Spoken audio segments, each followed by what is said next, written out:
Hey guys, I want to give you my review of the Mighty Morphin Power Rangers and Teenage Mutant Ninja Turtles crossover comic. And I did enjoy this comic quite a bit. Ryan Parrott, I don't know, maybe Parrott, I don't know how to say that, but he's done a lot of work with the Power Rangers, and he has a good grasp on the characters. If you've only ever seen the Power Rangers through the TV show, you really need to check out the comic book, because the TV show can come across as very cheesy. And one of the things I've always said about it is that the Power Rangers have always been a great concept. It just hasn't always been executed well. So what the comic book does is take the concept, and I'm not going to say they make it adult, because then you're going to think there's sex, blood, whatever. But they mature it a bit, right? And you get all those superhero heroics of these teenagers with superpowers and monsters and giant robots without the cheesiness. So I would encourage anyone. It's a fun comic book series from, I believe it's from Boom Comics. So check that out. I hear the Turtle comic is also good from IDW. I haven't been able to catch up on that yet. But as far as what sets up this comic book, here's what you need to know before we dive into some of the artwork.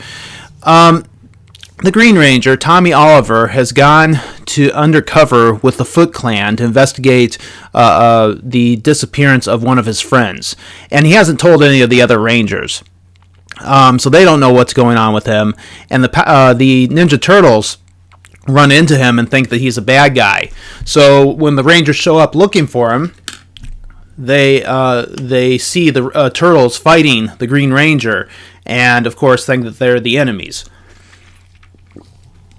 So that's kind of the setup, and by the end you get Shredder and Rita Repulsa working together to try to destroy both teams. So it's a very basic setup, to be honest, but it works for this. Excuse me. You get everything that you would want in a crossover. And there doesn't seem to be a lot of what I would call surprises. You know, it's all the stuff that you would expect to happen. So just to show you, they introduce both teams of characters. You have the Power Ranger in a splash page here. Then you have the Ninja Turtles in a similar splash page, right? Kind of similar layout, just doing what they do best. And I'm going to skip to 13. This is where they run into Tommy Oliver. And I'm going to talk about some of the art here. I'm not real keen on some of the artwork and the character designs. I think that as standalone images, it kind of works, but my problems are this. Some of the design choices are weird. The Turtles are used to having them with a bandana. I don't know what's happening with Raphael here with the kind of curved bandana. As far as Tommy goes, he doesn't really look like Tommy to me, and that kind of causes some issues later on. Towards the end, I'll show you a scene where there are a couple other characters who also have black hair, where it's just like, I got confused on who was who. But in setting alone, if you just look at this little image of the Green Ranger, it looks great. But the problem isn't that the Green Ranger, it's that once you start getting the action going. So it's very busy, this art style, as you can see on this page. And this is one of the better pages. But as you get more and more into here, there are parts where it's like, I don't know what in the world is going on. And it can kind of take you out of it for a bit. But at the same time, you get some of these awesome scenes on their own. Like I said, some of the character design is weird. None of these turtles have standard bandanas. They've changed that before in the past, but to me, it still looks a little bit weird. So, we're going to skip ahead just a little bit. Here we go. You can see, it's very busy. We're focusing on the fight between, it looks like, Kimberly, the Pink Ranger, and Donatello, but you've got the Blue Rangers in the foreground, and a lot of other stuff happening. This is some of the same problems I have. Some people don't mind this type of thing if the artwork on its own looks good, but I really do. I need things to flow.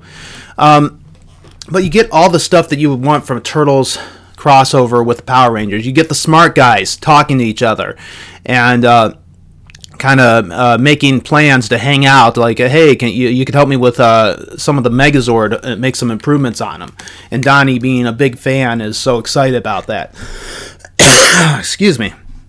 So there's nothing here that's really shocking that happens here.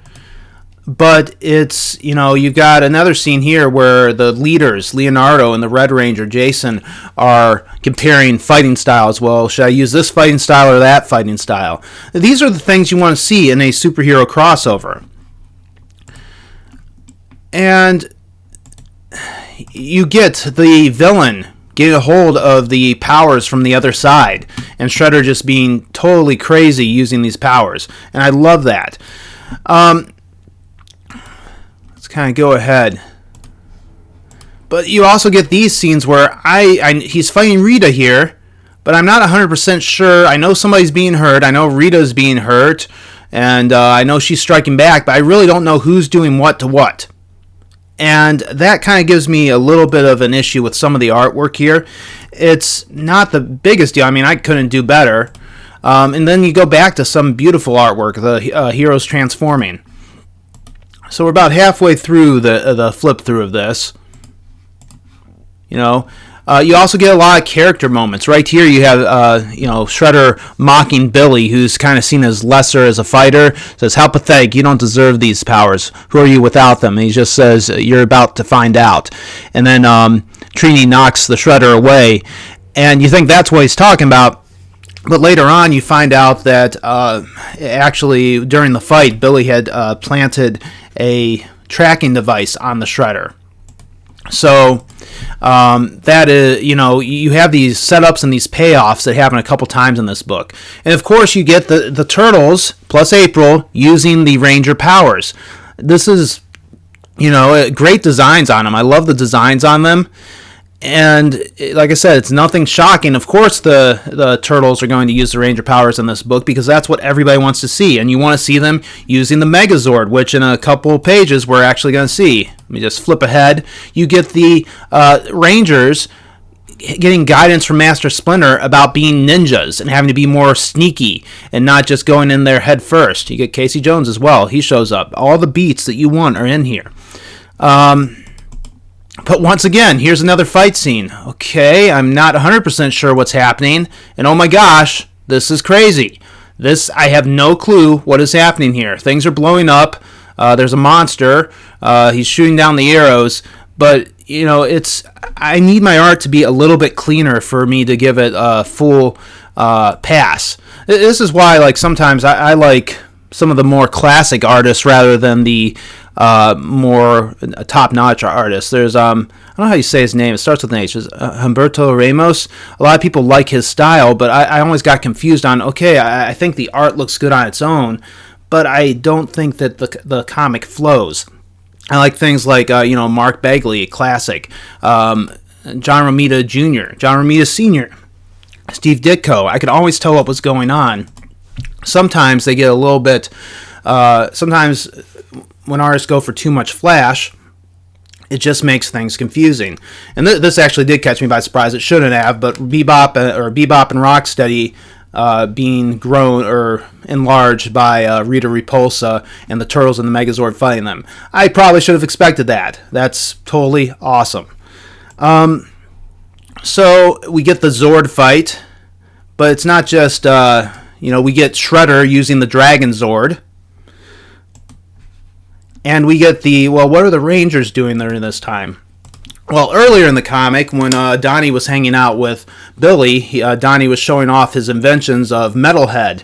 And he was also mentioning, I also made this shrinking and enlarging ray in case you need to shrink or enlarge anything. And it just seems like a throwaway line and kind of like a funny gag of the Turtles making the pseudoscience stuff. And it comes back later.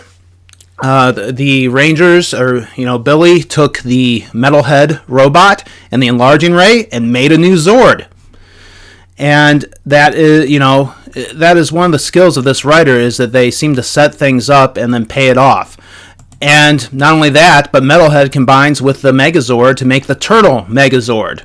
I mean, this is awesome. This is all spectacle. This is all crazy, but it's fun, and that's what comics should be. Got 2 more pages I want to show you. This is what I was talking about. So you've got, even April and Kimberly, their hairstyles are a little different, but they're both same kind of color.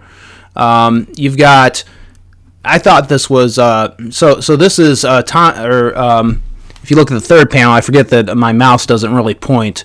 I think it's invisible on there. But you've got Tommy, Casey Jones, and Tyler, who is the friend that Tommy was rescuing.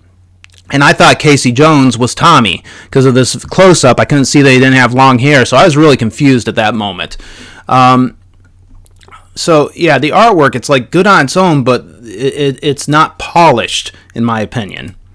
And, of course, you have the ending where, at the beginning, Raphael kind of got down on the Green Ranger, hurt him, beat him up a little bit, and now he wants a rematch.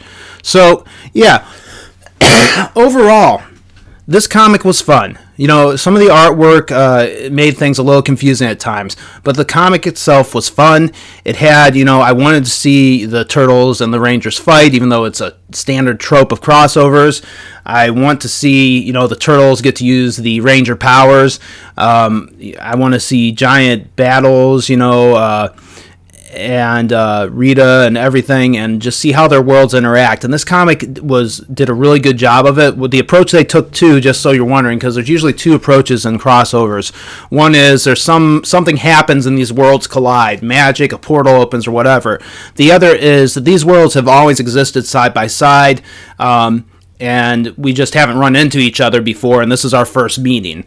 And they use that second way, where the Turtles and the Rangers have always existed in the same world, and we just haven't run into each other yet. That works here. Sometimes the other approach works, you know, but for something more street level like the Turtles and the Rangers, who they have multiple dimensions, but it's not really their main thing, I think that was a good choice. This is probably about everything you want to have in a crossover. It's not something that's going to, you know, break new ground, but it is something that you're going to read it, you're going to see the worlds interact, and you're going to have fun. So let me know what you think. If you read it, let me know if you enjoyed it or not. And my rating overall on this, with the artwork, probably be about a 9 out of 10. So once again, let me know what you thought, and who do you want to see crossover, okay? And it doesn't have to be crossover with the Turtles, crossover with the Rangers. Who do you want to see crossover with each other in the world of superheroes or comic books or whatever? Personally, I would like, I wouldn't mind. I have a couple ideas. I still want to see Star Wars and Marvel. I know that that's going to get people upset, but you just make it out of continuity and not count and just have some fun with it. I also think Doctor Who could have some fun crossing over with some characters as well. But maybe that'll be for another video. Anyway, thank you so much for listening. I appreciate your time. Bye-bye.